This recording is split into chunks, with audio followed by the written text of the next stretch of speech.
California. I was born and raised there, spent the majority of my life there. And she was raised in Seward. And so we were looking for somewhere to relocate to and somewhere to go that would be a good spot for our family. And so through our visits up here and some of our other exploring of other states, Alaska just seemed to be the number one spot on our list. Yep. Gotcha. Outstanding. And real quick, so I do realize we did not have the audio for that little intro there. So doesn't matter how many times you do this. So yeah, again, this is Bill, this is Jody. They just moved up from California, and I'm just talking about their experiences of being up here so far. And yeah, if you have any questions, don't hesitate to throw that into the comments section. But yeah, really quickly here, let's get to this question. Did y'all really have any misgivings kind of that y'all had to overcome before making the big decision to move up here? Misgivings, such as... I guess you guys didn't have any misgivings. No. No, I don't think so. Yeah, we kind of jumped into it knowing what we were going for, what we were getting. We had traveled around to a lot of different places, making sure that wherever was on our list to move to, that we kind of explored it and thought it through and checked all the different seasons and all of that. So no, not really. Outstanding. Now, we did have a question that came in a little bit earlier here that I think is actually pretty good here. So coming in from A-Link, so what factors went into your decision about where to live in Alaska? That's a good question. That is. Yeah. So my number one was my kids. I wanted to make sure that wherever we moved to, it had all the activities and the things that my kids loved and enjoyed, and that could nurture them through childhood and their upbringing. And so that was very important. They did a lot of sporting activities back home, and I wanted to make sure where we moved that didn't get lost. So the kids and their lifestyle was a huge factor in deciding where we moved. Beauty was a huge factor in deciding where we moved. I had always said I didn't want to relocate unless it was breathtaking. And so when we traveled around trying to find that, where we ended up, it took our breath away every single time we visited. So that was also a big factor in our decision process too. Right. Absolutely. Absolutely. So got another question in here real quick. We'll go ahead and get to. So what was your plan regarding how much stuff, furniture, stuff like that to move up versus buy again once you got there? That's a good question. Very good question. Just right out of the gate. It's expensive to move. That's the start. No matter which way you do it, you're going to either spend, what we've learned is you either spend the money paying for someone to ship it, or you spend the money buying it here. And if you want, I think a lot of it, we end up filtering through our home of what we wanted to keep, and then stuff we could part with, we parted with, and have been solely trying to re-get while we've been up here. Yeah. We also kind of went online too, and we kind of got an estimate. We knew kind of what it would cost to ship stuff based on our bedroom size, but we also kind of got an estimate with the poundage and how much per pound it would cost. So we would, like our couch, we would look at our couch, kind of get an estimate of how much that weighed. We could do the math with what it would cost to ship up. And then we would go on local furniture stores around the area and get a price of what it would cost for a brand new couch. And then we weighed the difference out with that. Right. So we filtered through and were able to keep sentimentals and then kind of decipher if it was cheaper going this way or that. And that's a really good point. So there really is no like across the entire board, it's cheaper to do this versus that. It's really item by item. Yeah, absolutely. When we came to furniture, it was actually cheaper to keep our couches than it was to purchase them up here. It was much more expensive. So we ended up shipping that. But like our fridge or washer and dryer, it was much more, it was a better idea to go ahead and sell those and then purchase new when we got up here. But it was also really important too to just filter through all your stuff. Like I had so many extra little hand tools that weighed so much, and just going through and just getting rid of the small stuff you realize you accumulated over the years. Yeah. Yeah, I mean, really moving for a lot of people is just so liberating Mhm. because Yeah. you get to like suddenly prioritize again what's important, what's not. Yep. Oh yeah. Absolutely. It definitely, we had our pile was really big of what was important that we were going to bring. And as we got closer, it really dwindled down and we kind of really were able to have a good fresh start. Yeah, it's like, there's important stuff and then there's, actual Yeah. important Oh, yeah. stuff. The stuff that's important enough to bring. Yep. Yeah. So remind me again, did you guys drive the Alcan or did you fly up? We flew. Yeah. Okay, we flew up. that's what I Mhm. remembered. And a lot of it hindered on being able to bring firearms. Didn't want to jump through all that hassle, so we flew. Yeah. Yeah. Which, I mean, we've had people on before to kind of talk about the firearms getting Yep. across the border. You can, but I mean, all depends. Didn't want to risk that. Depends on the collection. Yeah.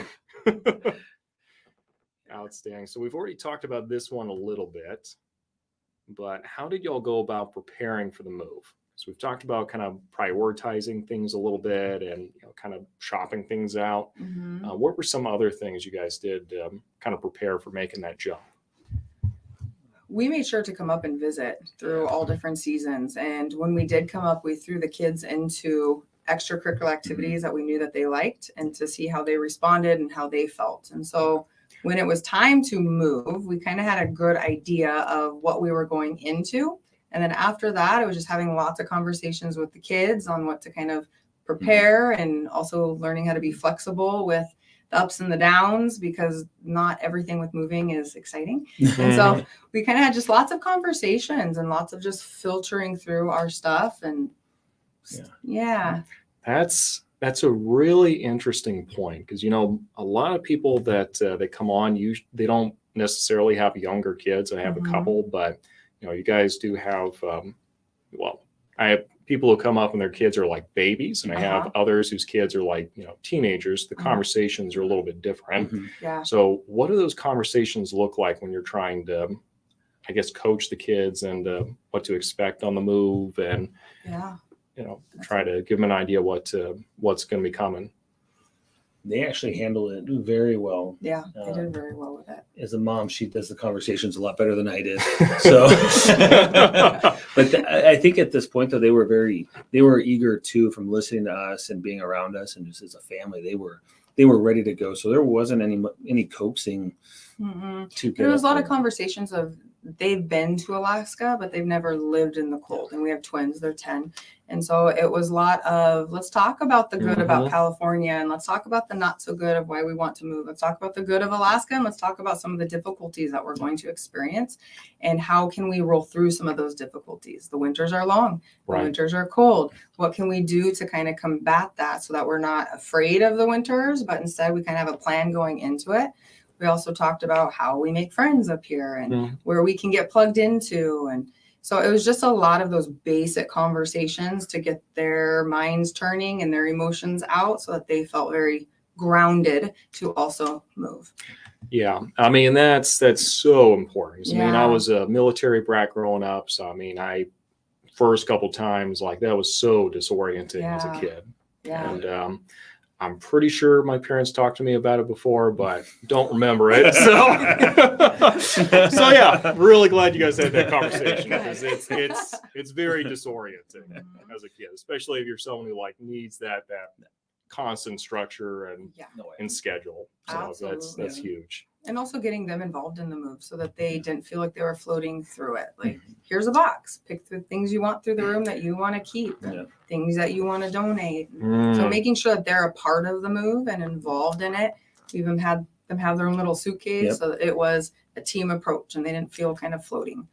Man, go ahead. And they were also part of the searching process too. When we go to places like, hey, could you imagine living here? And we went to some places like, well, there wasn't anything really for our age. And they could feel that. And so, okay, if they don't feel it, we don't feel it, then it went off the That's huge. So it's not just mom and dad are moving and we're allowed to come along. We definitely wanted it to be more of like a whole decision. Yeah, well, that's huge. No, I think that's awesome. So let's see real quick here. So got a question coming in from Mr. Thomas Fry. Any upgrades, modifications to your vehicles for the winter? Man, we were just talking about this today. Yeah. We were. I I actually shot Jamin a text about 3 hours ago asking about studded tires and if that's something that he does, because we're starting to go to the season where we got our first frost, and so it's getting a little colder. It's in the upper 30s at night. As far as that, we're looking at putting studded tires on our minivan that we have, and then running all season tires, all season winter tires, I think it is, on our truck, which is 4-wheel drive. And then the truck came with the heater block, which I still have to figure that out. So, Right. And parking the car in the garage. We've had since the move, we've had to slowly have gone through the garage to make room to fit the van in there, so that she's comfortable to get in and out with the kids, and we were all able to.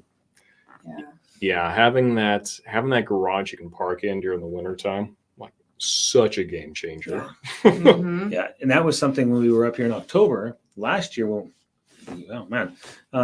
we first started looking at it, it was October, and we stayed at a place, an Airbnb, and the first night we did not park in the garage, and we're like, this is kind of not the best, and so we're like, oh, we have a garage. We parked in it.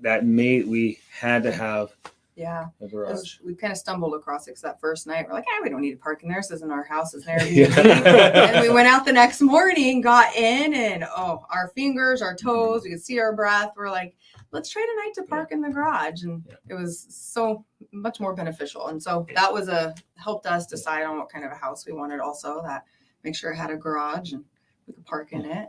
Which we actually looked at a house with you that did not have a garage. We're like, what's the deal? It's not that big. It's like, right around like January, February. It's a big deal. You figure it out. It's a really big deal. So real quick, how long did you guys stay here? Like when you're doing your trips and like staying in the Airbnbs, were those like a couple of nights? I remember them being like at least a week. That's what I remembered. Yeah. We'd come up a handful of times in the summertime, several summers back to back, just to kind of visit family down in Seward. And so with Wasilla, we came up for about a week here in the summer. We came a week in the fall, and then a week right there at the end of December and January to kind of test out the different seasons. And glad we did that too. Yeah, very glad that it really showed. It was eye opening too. You got to see the different changes in the lighting too, which is dramatic. Yeah, I mean that's something I don't think a whole lot of people fully appreciate till they get here. You've got the temperature, change there, but really it's the sunlight or lack thereof. It starts to get to you. Yeah. And we moved in April, so we were gaining all the light, and that was also gets to you too. Yeah. So how are you guys adjusting to like all the sunlight during the wintertime or during the summertime? Because at this point we've gone through the full summer. Yeah. So kind of done that the summer solstice thing, figured out what that's all about. So we became best friends with Home Depot on a whole nother level of buying blinds for the windows, like blackout, not curtains, but blackout blinds. Yeah. And once we got those in, the sun was not even a question for the most part. Yeah, because we started off trying to save money and we did the blackout curtains, but the sun figures out how to peek through the sides and the top and in between. And so I would find myself often to that one little crack in the curtain. It was right in my face when I was trying to sleep. So we ended up investing in blinds, and very thankful that we did. But it was an adjustment. I think that we rolled with it. It was exciting because you could be up and do a lot of things because of the sunlight. But I will say, for the first time ever, I actually am very thankful it's getting dark now, because the kids are on the go. And when the kids are on the go, we're on the go. And at some point, I'm like, okay, I want you guys to go to bed. I'm tired. So having it starting to get dark a little early kind of slows things down a little bit. And we find ourselves going to bed more normal hours. Yes. I had not even thought about that. The kids would actually like respond to the sunlight probably more so than the adults. I never had thought of that. This was, the first time I had experienced that. We would be ready to wind down to go to bed. They're like, let's go outside and quad. Let's go outside and run around. And they had such a hard time winding down. It's 11 o'clock at night. You should have been in bed a while ago. Mom, I can't sleep. Yeah, and I can. Yeah. all day. Yeah. It's like, yeah, for me, like I joke all the time, you can get into trouble because you're like working on your lawn till like Mhm. midnight, Oh, or yeah. you go out Uh-huh. on hikes, you don't realize it's 8 o'clock at night when you're starting. But yeah, that's a good point. Okay. Yeah. If you've got kids, Oh, yeah. expect you're going to be spending a lot of late nights Yes, in the summertime. absolutely. Even with the best bedtime routines, Oh, it's yeah. still it's a hard because they see it's daylight and they're like, we should still be playing.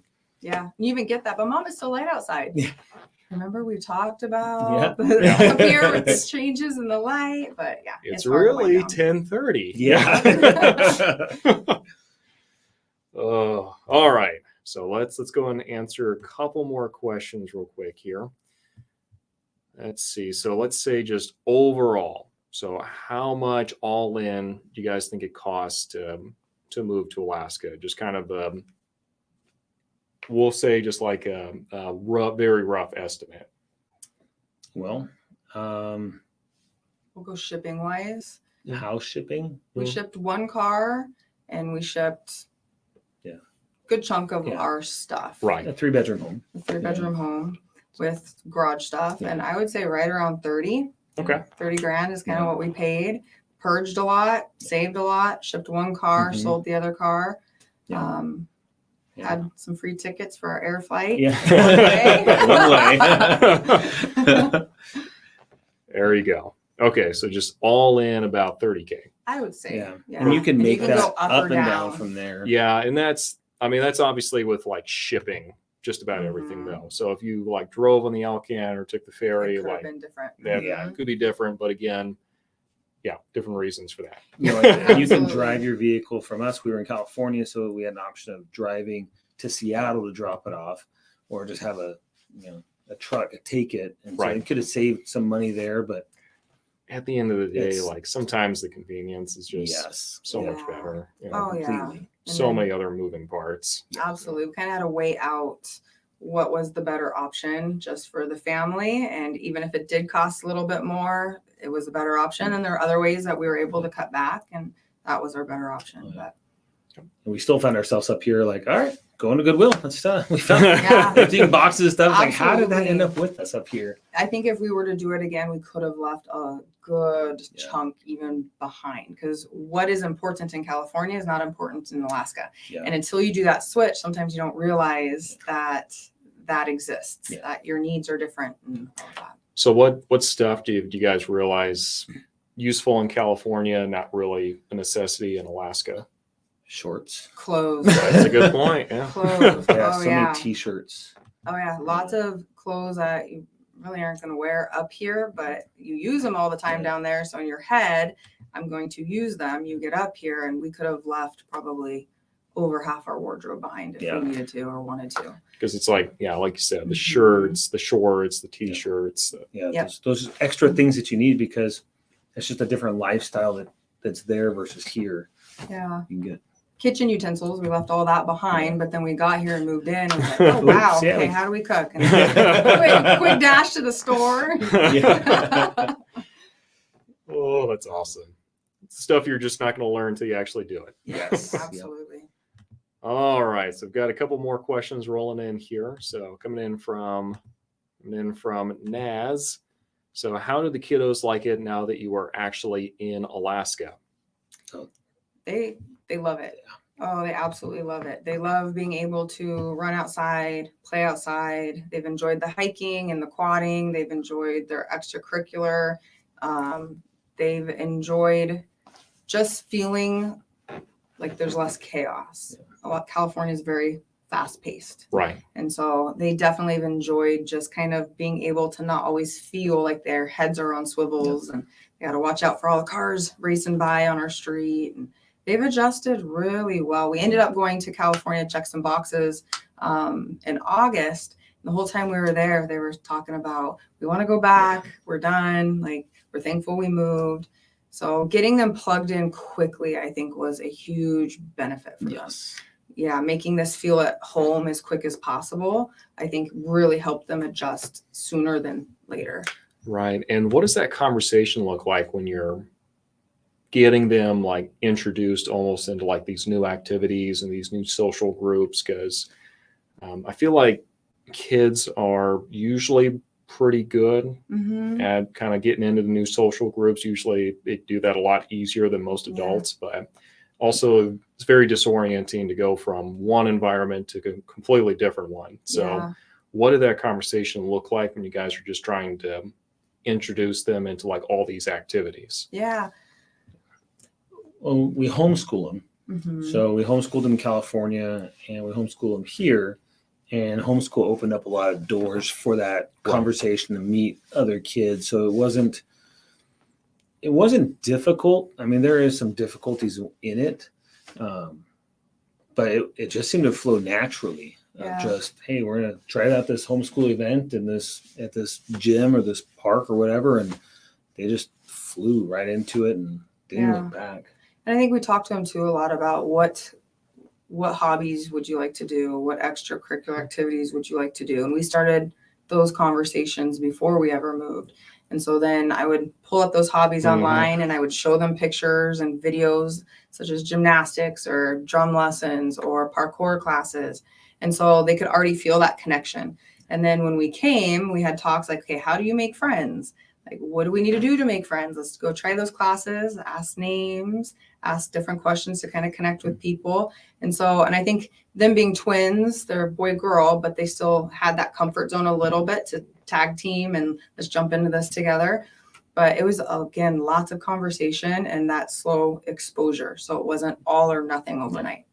That's a really good point. Yeah. Because I mean, if you just go like straight sink or swim from like day one, that can be pretty overwhelming. Good luck. Yeah. And I did not know we had parkour classes. So So parkour ninja. Okay, good to know. Good to know. So I've got another question in here from Stephen Blackshear. Did y'all have jobs already, or did you find jobs when y'all found a place to live? Great question. Yeah, it's a very good question. I was a police officer in California and I got medically retired. So I'm still going through the recovery process of that. So a job right now is not on my horizon right now. Just trying to get over that. I'll let you. Yeah. So I am a marriage family therapist. I'm also a professor for the online psychology program at a university in the lower 48. And so I had an in-person practice, but through COVID was able to also begin telehealth practice.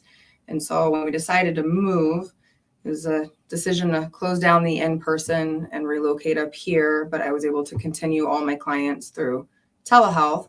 And then where I teach was already an online program. So I was able to kind of just take work with me and just kind of get set back up here and jump right back in. So it was a smooth transition.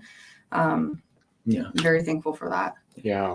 I mean, anytime you have a position where you can work remotely, I mean, that makes just that transition to Alaska so much easier. Oh, yeah. Absolutely. Because even if you want to move up here and then go find something else, like you've got your foot in the door, you've got that 907 area code now, like you've got a mailing address, it just makes everything so much easier. Yeah, absolutely. Completely. Yeah.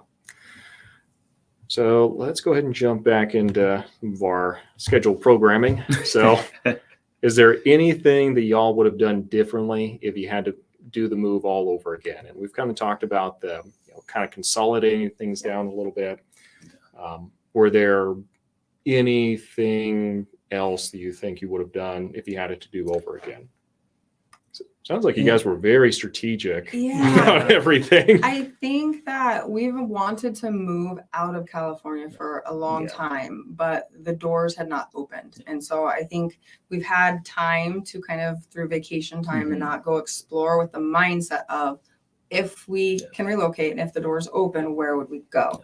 So I think when the doors finally flew open, we had enough exploring and we kind of had made up our mind that we jumped. And so the one thing that I can think of is just I would have filtered through all this stuff. I'm thankful that we came and explored through all the seasons, that we stayed here for at least a week on end, got the kids kind of their hands a little wet in some activities. So I'm thankful for that. The only thing I think would change is I would have definitely moved with less. I totally agree with that. Yeah, I mean, woulda, coulda, shoulda. So. Yeah. It's like, I know, like when I made the move, it was like 2 checked bags and a carry-on. Like Yeah. that's what I had, but a little more difficult to do when you have an actual family with a household. Oh, So yeah. just graduated yeah. from grad school, so Oh, yeah. didn't have a whole lot to my name to begin with. Yeah. And we have my son who's like, I want to keep this as memory. I want to keep this as memory. And then that pile kept growing. Like, everything's are good memories, but sometimes they need to be memories. Yeah, we've been filtering through boxes of Yeah. stuffed animals recently. I think we have like 400 stuffed animals. That Feels they, like 400. Yeah, it feels like 400. Are they like Beanie Babies, or are these like No. full-on Oh, stuffed some animals? are. Oh, There's Lordy. a few that are. Yeah, yeah. Oh, and they're memories. They're And we get up memories. here and I don't need them anymore. Oh my goodness. Yeah. But it's it's worth it to help them move forward. Through Exactly. Yeah. Exactly. All right. So I think I already know the answer to this one, but lifestyle-wise, how much of a change has moving made for you guys so far? Like, I mean, you mentioned you working online, so I mean that hasn't changed too much, but just the lifestyle from California to Alaska. I would say slower, but we still stay very busy. Yeah. Yeah, the pace is slower. The kids are kind of involved in their same extracurricular. My job's similar. I would say the biggest lifestyle shift for us is with the weather. Yeah. So as we come up, what we used to be able to do in California, just with the shoes we wear, the pants we wear, the jackets we wear, we noticed that up here that it's very different. And so in talking about lifestyle changes, we're going through just all of our clothes and like, we need to go get some warmer stuff, and these gloves actually don't keep my fingers warm. We gotta adjust. And California gloves. Yeah. California gloves are not Alaska gloves. No, they're not. California No. pants are not Alaska pants. Yeah. Come this cooler temperature all of a sudden. Yeah, I mean, I'll also say that in reverse though, because I've also taken like this Alaskan garb and like went to Florida and like Texas, and you feel that instantly. Yeah. it's like, oh, why am I dying so much? Yeah. Outstanding. So let's see. Now, oh, you know what? Yeah, let's just do this real quick. Sorry, I jumped to that one a little quick. Now, do we balance, like, in what ways is California better than Alaska? Because, like, I know Alaska has a lot going for it, but it's not all sunshine and rainbows. There's some pros and there's some cons here. So, absolutely. just to be fair to California, okay, give them some points. Give them some points. Put some points on the board for them. What do they got going for them? They're closer if you need to order something online and have it shipped to you within one day. Within one we day. have it same day actually. Same day, yeah. With a lot of products. If you need Oh, something online, such as Amazon, it's same day delivery half the time. Oh, that's huge. But you have the huge warehouse next to your house, so that's the other drawback. But give them the prop. It's easy delivery. Yeah. You need to order furniture or a washer and dryer or refrigerator. You go to the hardware store and you say, hey, I want to order this. They give you a date here. Well, they forget to tell you that that's a lower 48 delivery date. So California, you get everything so much quicker than you do here. So that's right. There's a lot much more of that instant gratification. Yeah, the lifestyle. that's a very good. that makes me laugh hearing you guys say that. Oh, everything's closer, so it's easier to buy stuff. It's like, and just before that, we're saying, we had to consolidate down a lot. Yeah. Okay, everything's gelling. It's making sense. Yeah. I'd say that's probably that. I think that at times there can be a little bit more to offer going to the parkour. My son did parkour before here, and you had a pick of which gym you wanted to go to. Or up here, it's like, okay, where's parkour? And then you either have to drive far in Anchorage, or you have to compensate and say, okay, we're going to do ninja instead. And how can we kind of mix it? So there's not as many options, I guess, available as there would be down in California with things, even down to products that we would buy down there that don't ship here.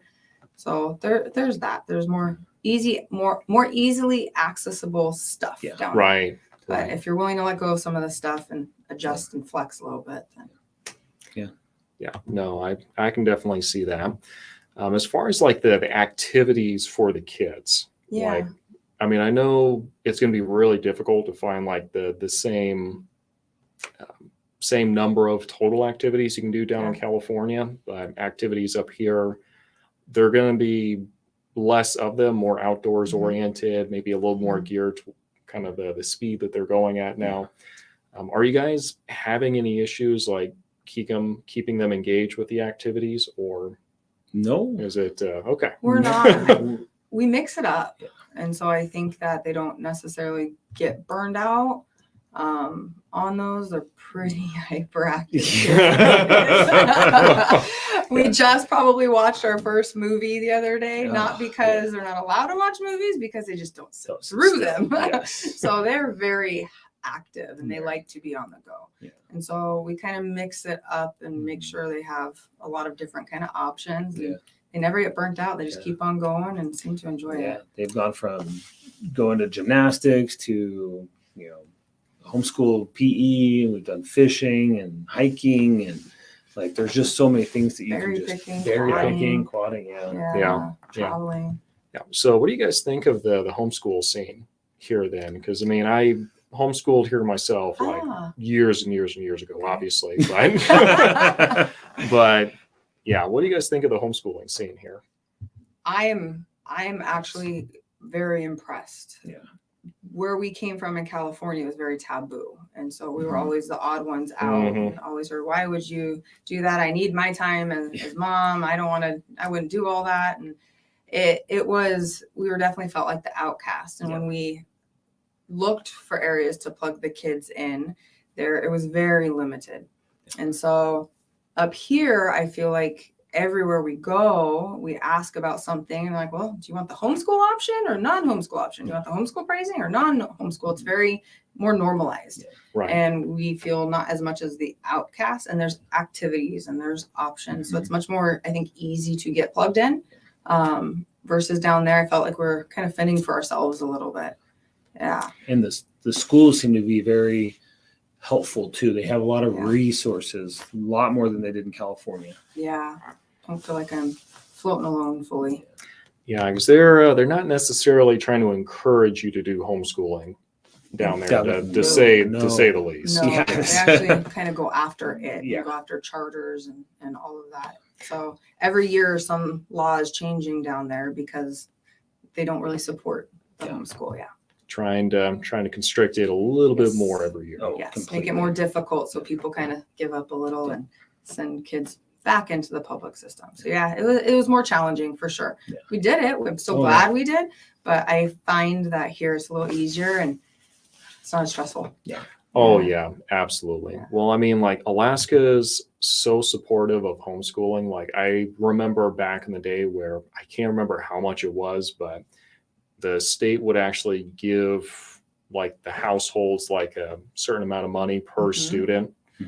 And they were pretty lenient on like what you could spend it on. I mean, almost too lenient. No. Where some people were abusing the system. I'm not going to name names, but some people were abusing the system and going out and buying like couches and being like, well, we do our readings on the couch. It's like, no. Yes. So yeah, they started. I've heard those stories.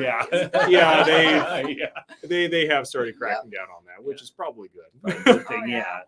But it's nice that it's a little more lenient. I agree with that because in California it was. So itemized, so picky. It's like, I need paper. Well, how many pieces of paper do you need? Well, I could use a whole box. That'd be great. Well, how many pages do you need? 954 pages. Okay. Like we're here. They're like, yeah, just send us a receipt for what you bought. It's kind of a little more trusting, a little more willing to help you out with it. And they also do something where like if it's not an approved vendor, then you can pay for it and then submit the receipt yourself and get reimbursed. But that's not heard of down there in California. So it was only what was on the vendor list, which a lot of the things were expired, dated, not in your area, all of that. Where here there's a lot more of that flexibility. If it's not on the vendor list, that's okay. Here you go. You can go and do this activity or this art class and then just submit it to the school and get reimbursed, which was it's nice. Takes the headache off. So much easier. Yeah, way easier. And it allows the kids to have a broader experience of things versus sitting in this cookie cutter box that they were in California with it. Yeah. Right. Well, I mean, the other nice thing about that is, I mean, you as the teacher, as the parent, like you're able to actually put more attention into the kids instead of fighting the bureaucrats and figuring out how many exact pieces of paper Yep. you need to request. Oh, Absolutely. Oh, Yeah. So what did you guys think of the houses when you got up here? Because I know California houses, Alaska houses, there might be more similarities, I think most people would think. Yeah. But were there any differences in the houses that were a little different? Crawl spaces. Mhm. That seems to be the biggest one. Still have not made it fully into our crawl space. Yeah. Really? Yeah, I put my head down there and I was like, it's overwhelming today. It's like, I don't need this. Yeah. It's full of water. It's okay. Which actually our neighbors filled up with water. I guess they were gone. The snow melted. Somehow it got in there and filled it up. We were so curious. We kept walking by their house and they had a garden hose running out to the street basically. And Just got that sump pump running. And, Yeah. I thought it was their water bed. They were draining a water bed or something, but it was out there for like a week or two Yeah. straight. We instantly became terrified, ran home, looked in our crawl space. It's Took like bets. Who's going down there? Yeah, through the kids and it's like it made a cannonball sound. Yeah. Jumped in. We're just gonna close up and pretend it didn't happen. we'll call our realtor up. Yeah, I was totally like that. Crawl spaces for sure. Yeah. Garages. Heated garages. Heated garages. Yes. Yeah. Which I didn't understand that. And then already I do. Mm-hmm. Yeah. So I walk out there and take the trash out. It's in the garage. It's like, this is not so bad.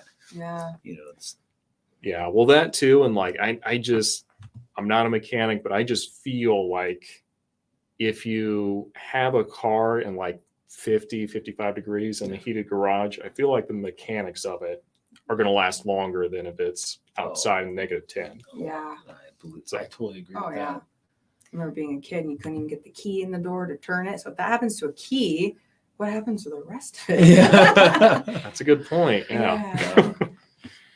Okay, so we've got the garages, crawl spaces. Well and septic. Yeah. That was new to us. Okay. We've always been on city water and Yeah. city septic or city water and city sewage. And that's a whole new thing. Like we've got pipes coming out of the front yard of not sure what they're for. And so we had to learn all that and make some phone calls and what you can do, what you can't do. So Right. which I'm sure there's a lot of people, a whole bunch of people know how to use it, but us coming from California and where we lived in California didn't have to deal with that. Exactly. So That's a learning curve. Yeah. Yeah. Well, kind of a little bit on the crawl space. Have you guys swapped out? Do you guys have any water filters? we at the do place? Okay. Is that like down in the crawl space or is that? in the garage. Oh, that's so much easier. Yeah. Yeah. Mine's in the crawl space. I did not think at first that I needed to replace the filter. Oh. It was like probably about 1.5 years, 2 years worth on that filter. It looked like the filter looked like a corn dog. Like it was wow. so nasty, but it went down in the crawl space, like swapped it out. And this is just recently. I'm thinking about this because we're talking about crawl spaces, but like the piping like came out of the water main. Oh. And I just had like the water main just gushing into the crawl no. space Oh. for like a solid like 3 minutes or so before I could like get the well Get shut the off. shut off. Oh no. That's So yeah, try to avoid that. I So guess is what I'm saying. don't change the filters. What you're saying? Yeah, be safe. Be safe. Don't change out the filters. I didn't die before then. Definitely makes us think one of us is going down very Oh, soon. yeah. I know the Crawl filters space. are in the garage, but I do know I got to get down there for the air filters are in there. Oh So I know yeah. I got to go down there and change those out. Yeah, that's yeah. I gotta make the pilgrimage for that. Yeah. But I mean, really for the crawl space, a good way to like try to make sure it stays as dry as possible. I mean, number one, gutters, that helps. Mm. But probably the biggest thing to do is just every year during the breakup with all the snow, like as soon as it looks like it's going to start melting soon, take the shovel, snow blower, and move all the snow about 10 feet plus away from the side of the house. Wow. Because that snow melts and the water in the ground's got to go somewhere. That makes sense. Yeah. Interesting. Which maybe that's why our crawl space didn't have any issues this year. So he was so excited to kind of start a garden. And he's like, how can I make this snow melt faster? He's like, maybe if I shovel it. So he gets out there and starts at our house, starts moving paths and all the way around the house. Hopefully definitely melt Oh, the snow. And it worked. It But worked. it also helped the crawl space. Yes. You looked like a pro right from day one. Right, yeah. Everyone's like, they said they were from California. Man, they acting like they know what's up. I watched a lot of videos. All right, got a couple questions here real quick. Coming in from Thomas, specialty items you wish you would have brought with you. The kids. I mean, no. Specialty items. That we wish we would have brought. Uh, I wish we would have brought just some basic kitchen stuff so we weren't like scrambling there. yeah. But the other side of that, though, is we wouldn't have been scrambling, but our stuff didn't show up until almost 3 weeks after we moved into the house. So Because it had arrived, but it was Yes. at the port and they Yeah. didn't have anyone to bring it to our house. Mm. So it's hard to go and buy new things when we know that it was right there. right there. Mm. Right there in the port. Yeah. Yep. Oh yeah. Yeah. Like we got there, we have nothing in our house. We're like, well, what do we do? So like, well, let's paint. So we started painting, and I was like, I can't reach that top of the roof, but I have a ladder at the port. I'm not going to go buy a ladder just to paint. So for a while there, the top of our living room did not get painted. So Yeah. You guys are so much better people than most other people. They would have just been like, you know what? We're going to just go get this ladder, keep the receipt. I guess we could have done that. Yeah, I could have. It's still not painted because then by the time our stuff came and we unpacked, it was summertime. We're like, we're outside. That'll be a winter project. Winter projects. But specialty items? Yeah. No. I've Blue. I had a sports car that would have been fun to have, but that just it wasn't practical to bring it up here. Yeah. No.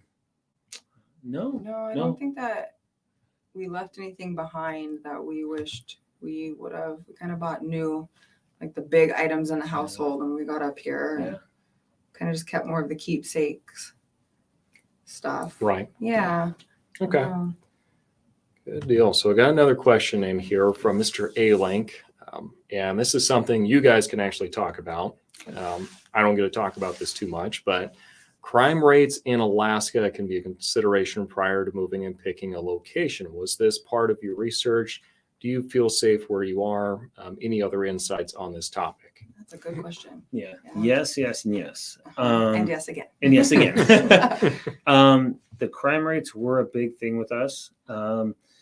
Did a lot of research into it, contacted the Wasilla Police Department, contacted the Palmer Police Department, the state troopers, and then did our own statistics and looked at it and doing all of our driving around and looking into it. And as far as the statistics, they're skewed in a sense just because of population levels and crimes. It does look more worse than it is compared to where we lived. Yeah. It was definitely worse, and we lived in a nice area. suburb, nice area, but you could feel the crime was coming in and nothing you could do about it. But to answer the question, as far as do we feel safe? Oh, completely. I feel 1,000% more safe in our home here than I ever did in California, anywhere I lived in California. Yeah. And those were big conversations we had with the kids too, because without having conversations, I could tell that my kids were kind of being affected with things that they were seeing around in California. So when I would see that, it kind of like, we would start having conversations and we would come up here having that, like, how do you feel? Do you feel safe? What feels not safe? What does feel safe? And so we would talk about that, and just watching their behaviors and mannerisms shift when being up here. I can tell that they feel so much more safe. But we made sure to really kind of investigate that by making phone calls, houses we were looking at. We'd drive by during the day, we'd drive by at nighttime just to scope out the different population in the area between day and night. And he contacted local authorities to kind of ask a lot of questions before we moved about different areas. Yeah. And that's such an incredible advantage too, because just with being a law enforcement officer yourself, like you can kind of talk shop with them a little bit. You probably read between the lines a lot better than most other people can. Yeah. And that was something where we lived. It was, like I said, it was a suburb community, and the homeowners association kept every house the same color, every grass trim, and no junk in your yard. And you come here and you can paint your house whatever color you want. You don't have to mow your lawn. If you want to throw a car in your front yard for XYZ reason, you can. And if you just look at it straight at the front, you coming from where we were at, you might think that that's not the best neighborhood. It could be confusing, but once you stop and look at all the situations, it's normal. It's a lifestyle. It's not necessarily a bad thing. Yeah, depending on kind of that area. Yeah. That Not was to say interesting. It was almost learning like a new language. Yeah. On some levels of just understanding the culture up here, and then him being able to kind of communicate with the law enforcement. It was different, but. And not saying that there's no crime. There is definitely crime. We've seen some. Absolutely. I mean, there's the thing is, I feel like most of our crime in the state is concentrated to a pretty small part of a certain city. That direction. Didn't come from me. But yeah, that's really the big thing, because I mean, I'm glad you mentioned that. If you do anything with proportions with Alaska, it's unusable. Yeah. And that is something going into it too. I kept hearing that, and then doing my own research, I really did find that to be completely accurate. Yeah, because when we checked and looked at stats and stuff like that, we kind of got really discouraged at first because it made it look almost higher. And so we kind of thought maybe we were going towards the wrong direction. And it wasn't until he did his research and really had those conversations that we kind of had a better understanding of what we were looking at. And like the population of the Mat-Su Valley, I can't remember off the top of my head, was the whole valley was the equivalency of kind of the county that we lived in, but the same amount of population live in one town. Yeah. Right. So it really just one person acting a fool can throw everything. Yes. Yeah. And a lot of the crime too that I in my research figured out was a lot of what would you call it, like family member crime. I'm going to go over to my cousin's house. I'm going to steal his car because, well, he owed it to me in a trade that we did, and so it's small family crime. It's not a widespread home invasions like we were experiencing down there. Yeah, no, that's huge. All right, got another question here from Seattle Crime Gal. So, do you feel accepted as a retired law enforcement officer up in Alaska compared to California? We are very discreet about it here in Washington, just as we were in California before we retired. That's a great question. Completely. In California, nothing has a thin blue line. You don't tell anyone you're a cop. You don't mention it all. The kids, everyone's tight-lipped about it. And come here. Man, that's crazy. Even the kids knew, like, you just, you got to be careful with what you say, because you're not safe. You instantly have a target on your back when you're a law enforcement family, feels like. And then just driving to and from work, you were a target, gotten followed, a couple of times. And here, I have, I've mentioned to so many people, you still kind of keep your mouth shut. Yeah. You more keep your mouth shut about being from California than you do about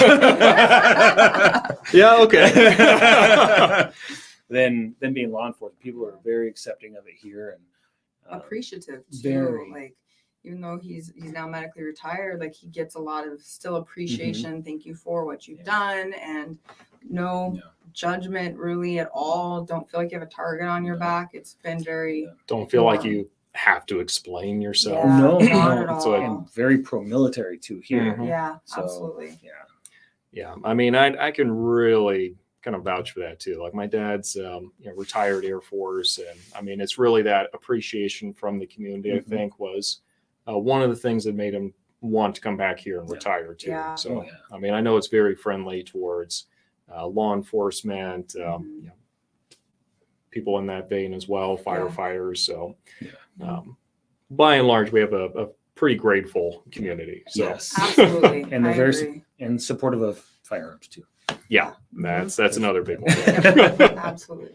That is another big one. Yeah, we were talking about before we got started, but usually up here in Alaska, if you hear a gun firing off, it's usually not a concern. Now, if you start hearing like responding fire, like might want to look into that. But for the most part, Yeah.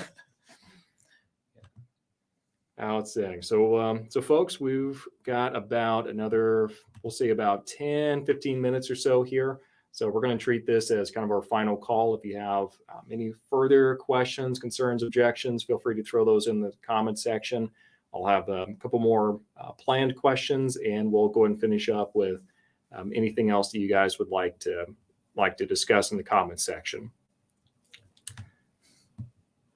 All right, so let's do this one real quick. And this might be a little too easy for you guys, but has Alaska lived up to your expectations so far? Not at all. Oh, Horrible place. what a dump! Yeah, don't ever I'm move going here. back to California.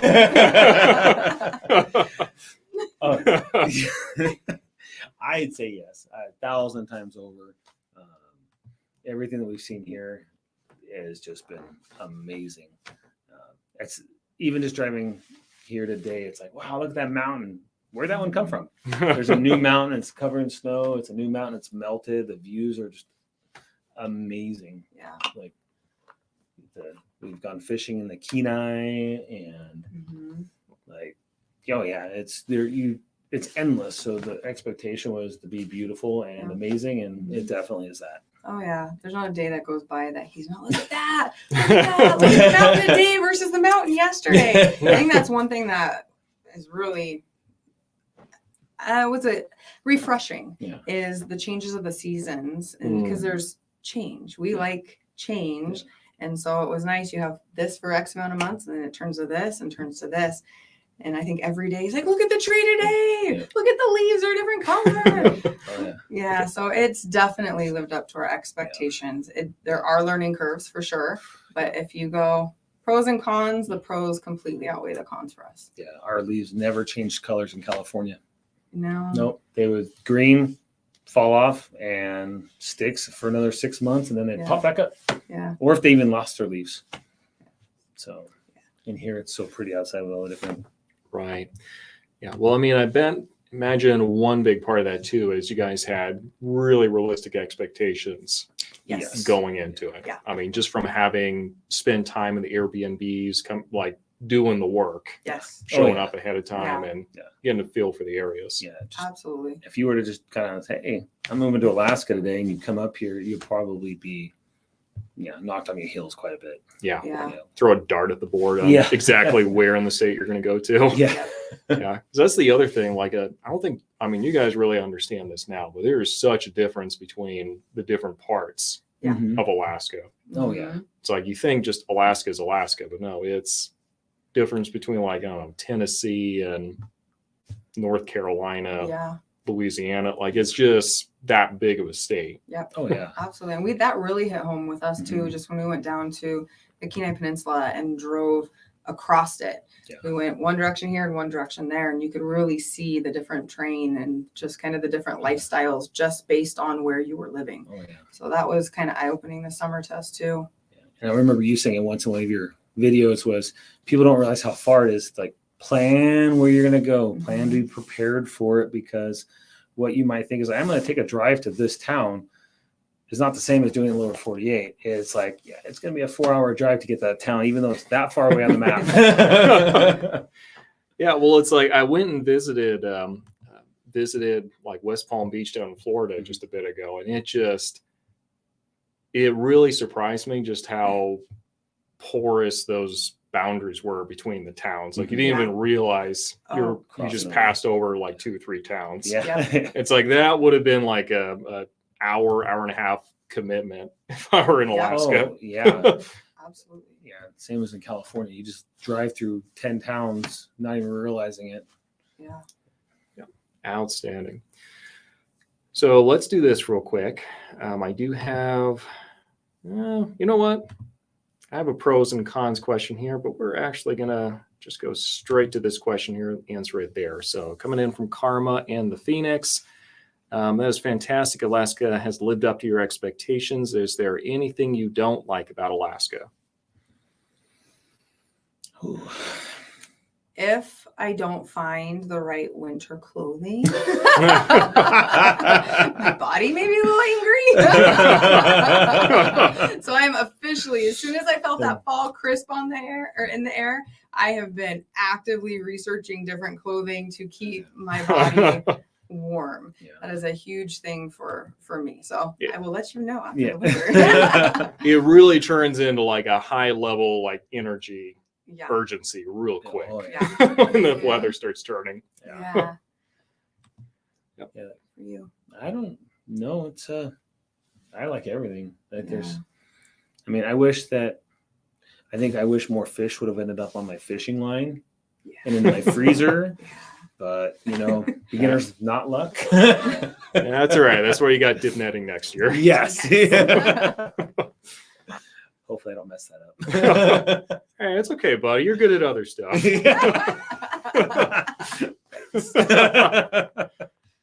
All right. So I did have this question that came in from Costa16 earlier. Let's see. Got a lot of good questions here, but let's go ahead and get to this one here at the bottom. Do you see Alaska as the place you guys will be forever, or is this going to be more the like the 5-year kind of a location for you guys? I think for me, it's going to be forever. I think as the kids get older, she's going to find herself wanting to be around the kids. Yeah. So as of now, it's forever. But as the kids get older, that may be a change. So we've got 10 years or so before that question pops up anywhere. Yeah. Yeah. For him, this would be the forever place. And for me, if the kids continue to find this their forever place, then this is my forever place. If they decide they want to relocate somewhere, then they may have a tag along. We're going to be having some trips together. We're bouncing back and forth, but it's not because we don't feel Alaska's the fit. It's just kids. Yeah. I mean, it's really kind of that phase in life too. Absolutely. That kind of goes into it. Like, I mean, sometimes it's just, I mean, that's why our population is like so transitory, is because, I mean, it's kind of those phases of life that you're in with Alaska. It's a very specific kind of a state. I mean, I pick on some states and just say, yeah, this is just your a whatever state, but you have to be very intentional about getting to Alaska. So yes. All right. So we've got some great questions coming in here, guys. Let me go ahead and get to these real quick. Well, you know what? I'm just going to read this one real quick. So from Seattle Crime Gal, I'm happy for you and your family. I wish we would have made the move when our kids were young, as we homeschooled as well. And coming in from Naz again, how have you prepared yourselves for the winter in Alaska? I mean, besides, you know, kind of doing that shopping and buying the cold weather gear, you know, a raincoat's not so much here, so much outside, but getting the thicker coats and pants and. Yeah, well, actually, I would actually say the raincoat is actually going to do more good than you would think. So if you can get something that's, well, I guess not necessarily a raincoat, but something that just like does not breathe at all. Like it can be like a $50, $20 like raincoat from like Walmart. And if you have some layers under that, like the wind can't get through that. And that's really what can like drop your temperature down really quick. So learning. Yep. So that's a good way to do it. I can tell you how to live in 115 degrees. This winter thing's a little different. Also making sure that we're kind of just stocked up on food. We're expecting, whether it happens or not, we're expecting power to go out. So kind of making sure we've kind of planned, like if power to go out for a handful of days. Because when we were up here in December, January, everyone around was saying that the power had gone out for several days on end. We had been told. So we kind of kept that in our brain. Like, how can we prepare for that? Food wise, warmth wise, emergency preparedness stuff. Right. Extracurricular activity. Like I grew up in Seward, and so I know kind of how winters can get if you don't have events to go to or things to do. So we are planning to hopefully invest in a snow machine and make sure the kids have warm winter clothes so we can get out and enjoy the outdoors, not just stay cooped up. So we're already, as soon as we felt that crisp in the air, we're like, let's get going. It's time. It's time. Like I said, it's a certain urgency that just hits you. Yes. Yeah. Yep. Outstanding. All right, let's see here. Oh, this is a good one. So coming in from Michael, how do real estate prices compare between the two states? How do you find the tax situation? Ooh. Well, homes here. Well, when we bought our home, I felt like homes were more affordable. I want to say that word. So apple to apple, kind of more affordable here. Yeah. With not having income tax here, that's more helpful. You got, I think you would have we could get a good size home there, but it would be very expensive with no land. No land. Here we can get a house that fits our family well, but we have land. Yeah. And so that doesn't have a train run through the backyard. Does not have a train run through the backyard. Yeah. Don't miss the train. I think on some levels our houses were kind of similar in cost, but we gave up square foot for land. Right. And the neighbors are not literally 10 feet away. Yeah. You know, it's you actually have some space to work with. Yeah. No, absolutely. I mean, as far as like some other thing, I mean, obviously the prices in Alaska for the most part are usually going to be lower than what you're going to find in California. I mean, I can speak, I guess, for the market a little bit. I don't know what the market's like down there, but just the options are just not a whole lot. Yeah, no. And everything's cookie cutter down there. That's the downside. And it's gone up too. Yeah. I looked the other day just for fun, and it's gone up there. And so I have some friends that are looking at buying houses there, and they don't even know how they can get their foot in the door because the prices have jumped a lot. Yeah, and what I'm afraid of, because I mean, I made a video on this, so you guys can look forward to that. But I made a video on what happens if COVID returns. Can't say that. Yeah, well, poof, what happens if it returns? But yeah, the concern would be if they do the same thing they did as before and like drop the interest rates, it's going to be an absolute bloodbath. Oh yeah, in the real estate market. Because, I mean, it shot up before, and that's when the inventory was not like a third or a quarter of what the inventory was now. So way less inventory, way more demand. So we're hoping that doesn't happen. I know it sounds counterintuitive, a real estate agent saying, I hope interest rates don't go down a whole lot, but yeah, that's a scary thought. Yeah. But yeah, not as many options up here in Alaska as I think you're going to find in California. And I will say, luckily for the Matsu Valley, more options here in the valley than there are in Anchorage. I would believe that. Yeah. I mean, it was something I was looking at just the other day doing the market updates. I think it was like 540 homes in the Matsu versus I think it was like 380 or something like that for Anchorage. So yeah. More options, but I mean, obviously the Matsu is enormous piece of land. Yeah, it's a lot. All right. So let's got just a couple more here. Oh, this is a good one. So coming in from Christina Johnson. Hello. Have you been able to connect with other parents and adults in the community? Okay. We've kind of talked about the kids connecting with community and everything, but have you guys been able to find like a community for yourselves to really plug into and really kind of engage with? That's a good question. Yeah. I find it's been a little bit more challenging, I think, for us. I think a lot of our energy has been towards making sure the kids are plugged in. I have my community right here. And I feel like we entertain a lot. We're always laughing and pretty talking. Self-contained. Yeah.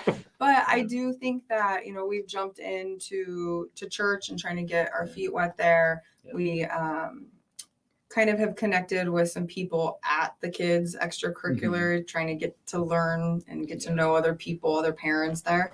So we have neighbors kind of dabbled a little bit with getting feet wet in that area, but have not jumped fully in and met a good core group of people quite yet. So Yeah. I mean, I will say it's probably more challenging in Alaska than what you would find in other places, just because it's so transitory. Everybody's in a room. It's like their first year or their second year, and they just assume everyone else has been there forever. yeah. But yeah, everyone's like fresh off the boat pretty much. So I mean, yeah, that definitely does happen. I hadn't thought about that. Yeah. But I mean, yeah, there's lots of activities and stuff you can plug into, but yeah, it's I feel like it's way easier when you're a kid to just plug into groups and stuff. Yeah. I think so too. And I think because we feel a little spread thin at times, we kind of get on the back burner. And we're like, well, we're good. We're good. We're here. We can laugh. We can have fun. We can do everything. And so getting the kids going. And I think by the time we have that moment to possibly do it, sometimes we're just tired. Yeah, So I get it. One thing we're noticing is the longer we've been here, we feel like we're starting to get that rhythm down. Yeah. And then now transitioning from summer to winter, it's finding the rhythm, and we're noticing a little bit of a slower pace. Like we're getting the groove. So hopefully we'll be able to kind of jump in somewhere. But until then, you get to still make me laugh. Yep, exactly. I'm my best friend. It's got your ride or die. Yep. Yep. All right. Well, I think that's all our questions here. So, Bill and Jody, I do really appreciate you all coming on to kind of share your experience and what it's been like for you guys living up here so far, and kind of giving your insights.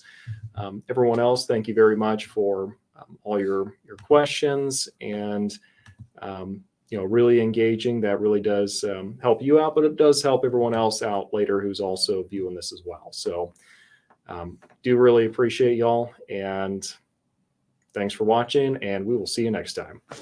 Bye. Bye.